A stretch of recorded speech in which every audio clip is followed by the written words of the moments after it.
നമ്മൾ ഇന്ന് പ്രചാരത്തിലുള്ള സെബസ്ത്യാനോസിന്റെ ചിത്രങ്ങളിലും രൂപങ്ങളിലും ഒക്കെ സെബസ്ത്യാനോസ് ഒട്ടുമിക്കടത്തും നിൽക്കുന്ന നിപ്പ് എങ്ങനെയാ? ഒരു കൈ തലയ്ക്ക് പുറകിലും മറു കൈ ഉടലിന്റെ പുറകിലും വെച്ച് നെഞ്ചും വിരിച്ചൊരു നിൽപ്പങ്ങോട്ട് സെബസ്ത്യാനോസ് നിൽക്കും. ആ നിൽപ്പിന്റെ അർത്ഥം എന്താണെന്നറിയാമോ? ആ നിൽപ്പിന്റെ അർത്ഥം എന്താ?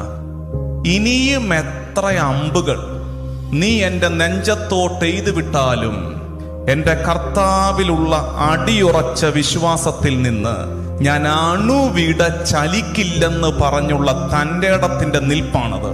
അങ്ങനെ ഒരു നിൽപ്പാണ് സെബസ്ത്യാനോസ് പഠിപ്പിക്കുന്ന ഒരു പാഠം. ഇനിയും എത്ര അമ്പുകൾ എന്നെ നെഞ്ചത്തോട്ട് എയ്തു വിട്ടാലും ഞാൻ അനങ്ങില്ല.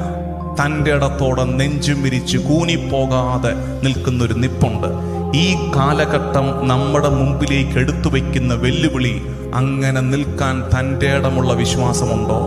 എല്ലാം സുഖകരമെന്ന് പോകുമ്പോ വിശ്വാസ പ്രമാണം ചെല്ലാൻ എളുപ്പമാണെന്നേ.